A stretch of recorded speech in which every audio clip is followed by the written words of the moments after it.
Hello everyone, good morning to all of you. स्वागत है आप सभी का नौकरी जीएस पे। तो कैसे हैं आप सब? आई होप आप सब स्वस्थ होंगे, मस्त होंगे। तो आज हम लोग डिस्कस करने वाले हैं कनकेव मिरर में यानी अवतल दर्पण में बनने वाले 6 प्रकार के इमेज के बारे में। जैसे कि दर्पण के बारे में हम लोग को पता है कि दर्पण मुख्यतः 3 प्रकार के होते हैं: उत्तल दर्पण, अवतल दर्पण, समतल दर्पण। गोलीय दर्पण में उत्तल दर्पण और अवतल दर्पण जो होते हैं उसमें इमेज के बारे में हम लोग को जानना है। जनरली अवतल दर्पण में ही ज़्यादा होते हैं। अवतल दर्पण और उत्तल लेंस में जो 6 प्रकार से इमेज बनते हैं, इसी में हम लोग कंफ्यूज करते हैं कौन इमेज कहाँ पे, जब वस्तु हो कहाँ होगा तो इमेज कहाँ बनेगा। पी से लेकर के आर तक की दूरी वक्रता त्रिज्या हो गई, यानी त्रिज्या कितना कितना कितना लंबा त्रिज्या है वो हो गई। और पी से एफ तक की दूरी क्या कहलाएगी? फोकस दूरी कहलाएगी।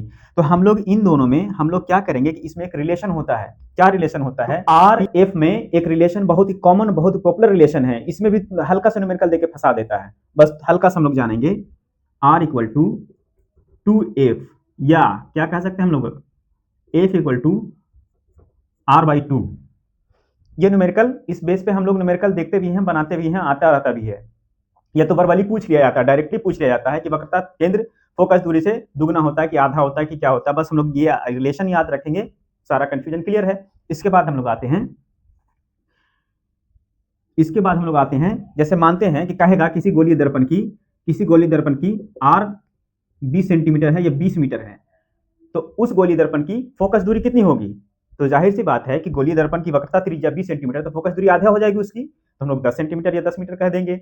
उसी तरह से बहुत सारा फंसाएगा, फोकस दूरी बोल देगा 5 मीटर है, तो देन वक्रता त्रिज्या कितनी होगी? तो 10 मीटर हो जाएगी, उसका दुगना हो जाएगा। इस तरह से हम लोग क्लियर करते चलेंगे। अब आते हैं, एक और पूछा जाता है, ये प्लेन मिरर लिया जाएगा, उसमें बोलेगा ये आपतित किरण है, ये परावर्तित किरण है, ये आपतन कोण है, ये परावर्तन कोण है।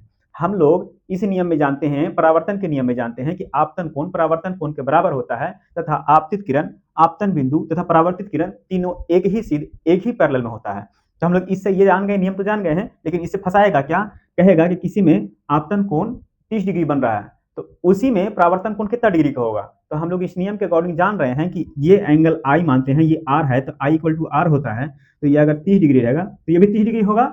बहुत फंसाता है इसमें, लेकिन बहुत ही कॉमन चीज है। लेकिन ये हम लोग थोड़ा सा नियम जान लेंगे, बस क्लियर हो जाएगा ये। तो ये हम लोग जान गए, आर इक्वल टू 2f या f इक्वल टू r/2, आपतन कोण परावर्तन कोण आपस में बराबर होता है, ये भी जान गए हम लोग। तो यहां से भी अगर पूछ देगा, वैल्यू दे देगा किसी एक का, देन दूसरा खुद से समझ लेंगे हम लोग कि दोनों आपस में बराबर है, तो दूरी बराबर, कोण बराबर होगा। अब आते हैं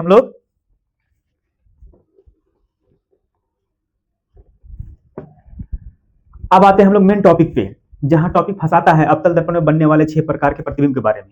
तो 6 प्रकार के प्रतिबिंब बनाने से पहले, ये जानने से पहले, बस 2 से 3 कोड याद रखिए। यहां देखिए, ये अनंत है, ये सी है, ये एफ है, ये अनंत दूरी है, ये वक्रता केंद्र है, ये मुख्य फोकस है, यानी यहां से यहां फोकस दूरी, यहां से यहां वक्रता त्रिज्या। अब आते हैं हम लोग, अनंत पर रहेगा तो फोकस, अनंत पे अगर वस्तु रहेगा तो कहां बनेगा इमेज? फोकस पे। हम लोग ध्यान देंगे इस चीज को, यहां अगर वस्तु है तो कहां बन रहा है? फोकस पे। यानी यहां से जो भी जाएगा वो फोकस पे नीचे नीचे से इस तरह से जाएगा और यहां बना देगा, फोकस पे बना देगा, लेकिन बहुत छोटा एकदम पॉइंट बनाएगा। जब अनंत पे रहेगा, जाहिर सी बात है कि वस्तु बहुत दूर है तो उसका इमेज छोटा ही बनेगा, नजदीक लाएंगे तब तो बड़ा बनेगा। बस इतना लॉजिक याद रखिएगा। अब जैसे जैसे उसको नजदीक करेंगे वैसे वैसे इमेज प्रतिबिंब बड़ा होता जाएगा। लेकिन अब यहाँ हमको रिलेशन दिखाना है कि कहाँ कहाँ रखेंगे। पहले तो अनंत था, उसके बाद कहाँ आएगा? तो उसके बाद कहेंगे ये वक्रता केंद्र से पहले, वक्रता केंद्र से पहले, या अनंत या वक्रता केंद्र के बीच में। तो हम लोग कहते हैं वक्रता केंद्र से पहले। तो जब वस्तु दर्पण की तरफ जाएगा, ये दिमाग में लॉजिक रखिएगा, जब वस्तु दर्पण की ओर जाएगा तो प्रतिबिंब दर्पण से दूर आएगा। अवतल दर्पण में जब वस्तु दर्पण की ओर जाएगा तो प्रतिबिंब दर्पण से दूर भागेगा। कहां से? फोकस से पीछे भागेगा, फोकस से उधर नहीं जाएगा, फोकस से उधर एक ही कंडीशन में जाएगा। पहले हम लोग इतना ही याद रखेंगे, वस्तु जब दर्पण से नजदीक जाएगा तो प्रतिबिंब उसका दर्पण से दूर होता जाएगा। लेकिन कहां से दूर होगा? पहला कंडीशन में कहां प्रतिबिंब बनना है? फोकस पे। तो जाहिर सी बात है फोकस उधर तो जाएगा नहीं, फोकस इधर ही आएगा। तो हम लोग कहेंगे कि जब वस्तु यहां रखेंगे वक्रता केंद्र से पहले, तो ये इधर आएगा, तो ये इधर आएगा, क्या कहने का मतलब यहां बनेगा। बात समझ में आई? जब वस्तु वक्रता केंद्र से पहले रखा जाएगा, तो पहला में क्या था? अनंत पे था तो फोकस पे था। अब कहां कर दिए? नजदीक में कर दिए। तो कहां नजदीक में किए? वक्रता केंद्र से पहले किए, तब ये फोकस से पहले आ जाएगा। आप याद रखिए कि अवतल दर्पण में हमेशा प्रतिबिंब वास्तविक और उल्टा बनता है। जहां प्रतिबिंब वास्तविक हो जाएगा वहां प्रतिबिंब उल्टा ही होता है। या तो जहां प्रतिबिंब उल्टा हो रहा है वह निश्चित है वो प्रतिबिंब वास्तविक होगा। ये दोनों रिलेशन याद रखना हम लोग को, ये भी फंसाता है कहीं कहीं एग्जामिनेशन में कि अवतल दर्पण बना प्रतिबिंब क्या होता है, वास्तविक उल्टा, आभासी सीधा। आभासी जहां आ गया उसका रिलेशन सीधा से हो जाएगा, वास्तविक जहां आ गया उसका रिलेशन उल्टा से हो गया, इसलिए उल्टा इमेज हमेशा वास्तविक होता है। एक लाइन पर हम लोग अब पूरा पूरा इमेज अवतल दर्पण में बने 6 कंडीशन को एक लाइन में समझ लेते हैं। कैसे, देखिएगा। ये मानते हैं दर्पण का मेन मुख एक्सिस है, यानी कि मुख एक्सिस है, इसी पे वक्रता केंद्र होगा, इसी पे मुख फोकस होगा, इसी पे ध्रुव होगा। तो हम लोग इसको मान लेते हैं, मानते हैं यहां अनंत है, यहां वक्रता केंद्र है, यहां मुख फोकस है, यहां ध्रुव है। इतना समझ में आ गया। अब देखिए हम क्या बताए थे कि अनंत का रिलेशन किससे है, फोकस से। अनंत का रिलेशन फोकस से। अब देखिए कैसे समझ में आ रहा है, एकदम तुरंत आई, बस पॉइंट पे आ जाइए, तुरंत सब बन जाएगा। वस्तु अनंत पे तो कहां बनेगा, प्रतिबिंब फोकस पे।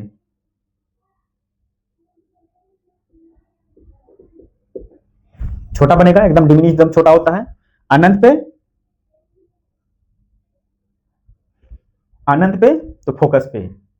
अब हम एक लॉजिक बताएं कि जैसे जैसे वस्तु को दर्पण के नजदीक ले जाएंगे तो प्रतिबिंब दर्पण से दूर होता जाता है। तो उसी तरह से देखिए कैसे करते हैं हम लोग। इसको क्या करेंगे, इसको यहां कर देंगे, यानी अनंत और केंद्र के बीच में यहां कर दीजिए। क्या हो गया, वस्तु अनंत और केंद्र के बीच, यानी वक्रता केंद्र से पहले, वक्रता केंद्र से पहले करेंगे, यानी अनंत वक्रता केंद्र के बीच हम लोग मान लेते हैं। तो वक्रता केंद्र से पहले किए, यानी इन दोनों के बीच में। अब इमेज इधर ही ना आएगा, इमेज इधर ही आएगा, तो यहां इन दोनों के बीच में बनेगा, लेकिन अभी तक भी छोटा बनेगा।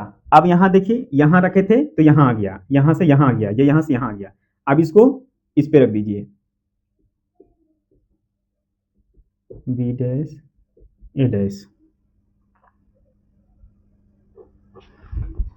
अब देखिए ये वस्तु को यहां रखिए, सी पर, वस्तु को सी पर रखिए, तो इमेज कहां बनेगा, यही बनेगा, सी पर, दोनों बराबर। आप देखिए अवतल दर्पण में बनने वाले 6 प्रकार के प्रतिबिंब को हम लोग एक लाइन में कैसे रिलेशन के साथ कोड वर्ड में याद कर लेते हैं। देखिए जैसे एक लाइन हम लोग ड्रा करते हैं, एक लाइन ड्रा कर लिए, ये लाइन को हम लोग मुख एक्सिस मान लेते हैं। पिछले वीडियो में हम लोग डिस्कस किए हैं मुख एक्सिस क्या होता है। इसी मुख एक्सिस पे वक्रता केंद्र होता है, मुख फोकस होता है और ध्रुव होता है। तो हम लोग यहां से अनंत लेंगे, अनंत से ले रहे हैं, यहां मानते हैं कि वक्रता केंद्र है, यहां मानते हैं मुख फोकस है, यहां मानते हैं ध्रुव है। अब देखिए कैसे रिलेशन बनता है। हम इससे पहले बताए हैं कि अनंत का रिलेशन डायरेक्ट फोकस से है, कहीं से भी अनंत से किरणें आती है तो वो फोकस से क्रॉस करती है, इसलिए हम लोग को याद रखना है अनंत का रिलेशन फोकस से है। आप देखिए कोई भी वस्तु अनंत पर रखेंगे तो प्रतिबिंब फोकस पे बनेगा। एक केस क्लियर। अब देखिए हम फिर बताए हैं कि जैसी वस्तु को दर्पण से नजदीक ले जाते हैं तो प्रतिबिंब दर्पण से दूर जाता है, जैसे वस्तु को दर्पण से नजदीक ले जाते हैं प्रतिबिंब दर्पण से दूर हटता है। तो हम जैसे वस्तु को यहाँ नजदीक ले जा रहे हैं, यानी अनंत और सी के बीच में यहाँ रखेंगे, ठीक है, यानी नजदीक ले गए, तो यहाँ बन रहा था, तो अब इधर दूर हटेगा तो यहाँ आ जाएगा इसके बीच में। अब फिर नजदीक ले जाते हैं, यानी सी पर रखेंगे, तो फिर यहाँ से घसक करके ये यहाँ आ जाएगा, सी पर ही आ जाएगा। अब रखते हैं वस्तु को सी और एफ के बीच में, तो क्या होगा, वो घसक करके यहाँ अनंत और सी के बीच में आ जाएगा। अब रखते हैं वस्तु को एफ पर, तो प्रतिबिंब अनंत में बन रहा है, अनंत में प्रतिबिंब कहाँ बनाइएगा, बनता ही नहीं है। अब वस्तु को रखते हैं यहाँ, यही कंडीशन खाली बदलता है। तो ये 5 कंडीशन क्लियर। अनंत पे तो फोकस पे, अनंत वक्रता केंद्र के बीच में तो वक्रता केंद्र फोकस के बीच में, सी पर तो सी पर, सी एफ के बीच में तो अनंत और एफ के बीच में, अनंत और सी के बीच में, सी और एफ के बीच में तो अनंत और सी के बीच में। अब एफ पर तो अनंत पर। अब यहाँ आ गया, यहाँ जब बनेगा तो यहाँ से पीछे अनंत होता ही नहीं है, यहाँ पर इसी इमेज को इस तरह से हम लोग इमेजिनरी दिखाते हैं। वस्तु अनंत पे रखी है तो किस तरह से फोकस पे एकदम छोटा सा बिंदु टाइप का बन रहा है इमेज यहाँ हमारा। तो पहला कंडीशन क्लियर। दूसरा कंडीशन आ रहे हैं, सी के पहले है, यानी अनंत और सी के बीच में है, तो कहाँ बना था, अनंत और सी के बीच में, तो सी और एफ के बीच में बना था। यहाँ जाइए, सी पे रखे थे तो सी पे बना था, यहाँ आ जाइए, सी और एफ के बीच में रखे हैं, सी और एफ के बीच में रखे हैं तो क्या बना, अनंत और सी के बीच में बना है। यहाँ आ जाइए, एफ पे रखे हैं, यानी एफ पे रखे हैं तो अनंत पे बना है, अनंत पे बना हुआ प्रतिबिंब को हम लोग डिनोट नहीं कर सकते, कहीं से लाइन क्रॉस नहीं करेगा। अब आ जाइए यहाँ एफ और पी के बीच में, यानी वक्रता मतलब ध्रुव और मुख फोकस के बीच में रखेंगे तो प्रतिबिंब काल्पनिक और सीधा बनेगा और दर्पण के उस साइड बनेगा और ये आवर्धित यानी बड़ा होगा। अब बात आते हैं इमेज बड़ा कहाँ होगा छोटा कहाँ होगा। जैसे हम लोग आ रहे थे, यहाँ है तो पॉइंट हुआ, यहाँ है तो थोड़ा सा बड़ा हुआ, सेंटर पर आए तो दोनों बराबर हो गया। कोई भी चीज सेंटर पर, मेन सेंटर पर जाते हैं तो वह बराबर हो जाएगा, दोनों आपस में एक दूसरे में सेंटर पर जाएंगे, यहीं पर कहीं पर सेंटर पर होता है तो वहां सब चीज बराबर हो गया, तो ये बराबर हो जाएगा। अब यहाँ वक्रता केंद्र से वक्रता केंद्र और फोकस के बीच में रखेंगे तो क्या हो जाएगा, इमेज और बड़ा हो गया, यानी कि अनंत वक्रता केंद्र के बीच बन गया, यानी बहुत बड़ा। उसके बाद फिर कहाँ रखेंगे, एफ पर, फोकस पर रखेंगे तो अनंत पे बनेगा, ये भी बड़ा इमेज बनेगा। और ये तो बहुत बड़ा आवर्धित हो जाएगा, ये भी मुख्य फोकस और ध्रुव के बीच में। आई होप आप अच्छे से क्लियर हो गया होगा कि अवतल दर्पण में बना प्रतिबिंब कब कहाँ होगा, वस्तु कहाँ रखेंगे तो प्रतिबिंब कहाँ बनेगा, और इसके साइज भी आपको क्लियर हो गया होगा कि जब अनंत पे होता है तो फोकस पे एक बिंदु बनता है, और नजदीक लाते हैं जब तक के वक्रता केंद्र पर ना आ जाए तब तक के प्रतिबिंब छोटा ही रहता है, वक्रता केंद्र पर बराबर हो जाता है। सेंटर है तो सेंटर पे बराबर, सेंटर जैसे आगे बढ़ेंगे प्रतिबिंब बढ़ता चला जाएगा, जितना आगे बढ़ेंगे उतना बड़ा होता चला जाएगा। एक वक्त आएगा कि दर्पण का प्रतिबिंब काल्पनिक और सीधा बनने लगता है। तो अवतल दर्पण में पूछा जाता है क्वेश्चन कंपटीशन में कि अवतल दर्पण में किस कंडीशन में वस्तु का प्रतिबिंब काल्पनिक और सीधा बनता है। तो बस एक ही कंडीशन है, जैसे 6 प्रकार से इमेज बनते हैं उसमें, जिसमें से एक ही कंडीशन है जो वक्रता केंद्र, 6 में से एक ही कंडीशन आता है जिसमें से मुख्य फोकस और ध्रुव के बीच में जब हम वस्तु को रखते हैं तब प्रतिबिंब उसका काल्पनिक और सीधा दर्पण के पीछे बनता है। तो आई होप ये क्लियर हो गया होगा, बहुत अच्छे से क्लियर हो गया होगा। इसे एक अच्छे से कम खाका के टाइप पे समझ लीजिए, एक लाइन में इस कोड को याद रख लीजिए कि कोड में कैसे कहां से कहां बन रहा है बस। अब आते हैं हम लोग उत्तल दर्पण पे। उत्तल दर्पण में किस प्रकार से इमेज बनता है, मेनली हम लोग अवतल दर्पण ही समझने वाले थे। मेनली अवतल दर्पण ही होता है जो 6 प्रकार से इमेज इसमें बनने का संभावना होता है। उत्तल दर्पण में बस एक ही तरह से इमेज बनता है। आप वस्तु को कहीं भी रखिए, आप वस्तु को कहीं भी रखिए,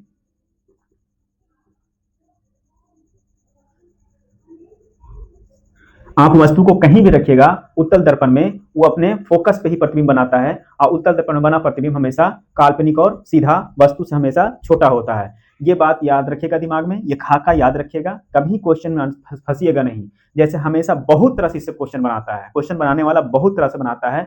किस दर्पण में प्रतिबिंब वस्तु से छोटा हमेशा बनता है, किस दर्पण में काल्पनिक बनता है, किस दर्पण में वस्तु के बराबर बनता है, किस दर्पण में छोटा ही बनता है, बराबर ही बनता है, उल्टा ही बनता है, सीधा ही बनता है। बहुत तरह से क्वेश्चन पूछता है। जब ये सारा खाका आपके दिमाग में आ जाएगा, आई होप एक भी क्वेश्चन नहीं छूटेगा दर्पण से। तो ये जैसे उत्तल दर्पण पे आप आ गए, उत्तल दर्पण में बना प्रतिबिंब हमेशा काल्पनिक और सीधा वस्तु से छोटा हमेशा होता है, जो साइड मिरर में हम लोग यूज करते हैं गाड़ियों में। तो हम लोग इसमें इमेज देख लेते हैं कैसे बन रहा है, कहाँ बन रहा है। अब जाहिर सी बात है कि इधर हमारा कोई भी किरणें क्रॉस करेगा नहीं, फोकस मानते हैं इधर तो रहेगा नहीं, फोकस तो इसका उधर रहेगा, निगेटिव होता है इसका फोकस। तो ये देखिए यहाँ मिलता हुआ प्रतीत होगा, ये फोकस पे मिलता हुआ प्रतीत होगा। तो उत्तल दर्पण में बना प्रतिबिंब हमेशा काल्पनिक और सीधा वस्तु से छोटा होता है। ये बात क्लियर है।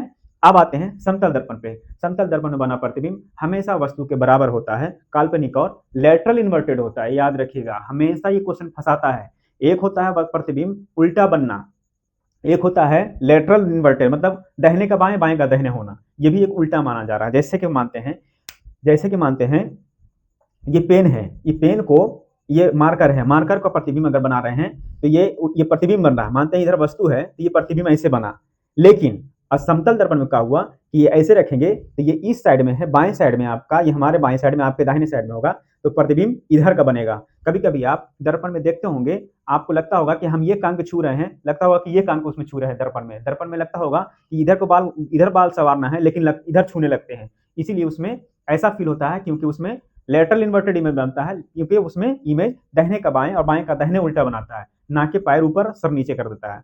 इस तरह से भी क्वेश्चन पूछा जाता है। समतल दर्पण में बना प्रतिबिंब कैसा होता है, बराबर होता है, बड़ा होता है, छोटा होता है, कैसा होता है, उल्टा होता है, सीधा होता है, काल्पनिक होता है, वास्तविक होता है, बहुत तरह से होता है। तो इस तरह से हम लोग, आई होप दर्पण आज क्लियर हो गया होगा। नेक्स्ट हम लोग आएंगे इसके प्रॉब्लम पे। प्रॉब्लम में हम लोग चिन्ह परिपाटी भी समझ गए हैं, अब इसमें बना इमेज भी समझ गए हैं। अब एक मैग्नीफाइंग होता है, कुछ और टॉपिक क्लियर करना है उसमें, देन हम लोग न्यूमेरिकल के साथ ही क्लियर कर लेंगे, 1-2 न्यूमेरिकल क्लियर कर लेंगे, उसके बाद हम लोग आ जाएंगे लेंस पे। तो आई होप अच्छे से समझ गए होंगे अवतल दर्पण में बनने वाले 6 प्रकार के इमेज के बारे में। आपको अब ये बताना है, कमेंट में ये बता दीजिएगा कि दर्पण सूत्र और लेंस सूत्र क्या होता है, दोनों में क्या फर्क होता है, बुनियादी फर्क, जो बेसिक फर्क होता है दर्पण सूत्र और लेंस सूत्र में, वो दोनों का बेसिक फर्क क्या है, दोनों लिख दीजिएगा, दोनों सूत्र लिख दीजिएगा, पता चल जाएगा दोनों में फर्क क्या है। तो उसके बाद हम लोग आएंगे न्यूमेरिकल पे। तो आज के लिए बस इतना ही। नेक्स्ट वीडियो में हम लोग न्यूमेरिकल बेस्ड आएंगे, उसके बाद लेंस भी पढ़ेंगे, कुछ कुछ टॉपिक और क्लियर करना है इसमें, वो भी क्लियर करेंगे। अगर आप और भी कोई क्वेरी चाहते हैं, क्वेरी से रिलेटेड, क्वेरी उससे रिलेटेड मतलब क्या टॉपिक होना चाहिए, किस तरह का डिस्कशन होना चाहिए, और आप जो फॉर्म भरे हैं उससे रिलेटेड, जहां आप आगे बढ़ रहे हैं, जो बिहार एसएससी के तीनों फॉर्मेट के बारे में, रेलवे के बारे में, टीचर में जो भी जानना चाह रहे हैं टीचर के बारे में, जो भी क्वेरी चाहिए आप कमेंट करके जरूर बता दीजिएगा। हमारे हमसे जितना होगा, हम हमारे साथ जितना भी हमारा एक्सपीरियंस है वो हम आपको बताएंगे, आपसे शेयर करेंगे। जो नहीं आएगा हम ये नहीं कहेंगे कि हाँ हमें आता है हम बता देंगे, बस जितना आता है हमें, जितना हम फील किए हैं, जितना हम एक्सपीरियंस है उतना हम बताने की कोशिश करेंगे। अगर आप वीडियो पर नए हैं तो वीडियो को लाइक करें, सब्सक्राइब करें, शेयर करें हमारे उन भाइयों तक जो भाई दिन रात मेहनत करके लगे हुए हैं और वो एक गाइडेंस चाह रहे हैं, तो उनको उनको भी शेयर कीजिएगा। कमेंट में जरूर बताइएगा आपका अपना रिलेटेड क्वेरी। मिलते हैं नेक्स्ट वीडियो में। Thank you.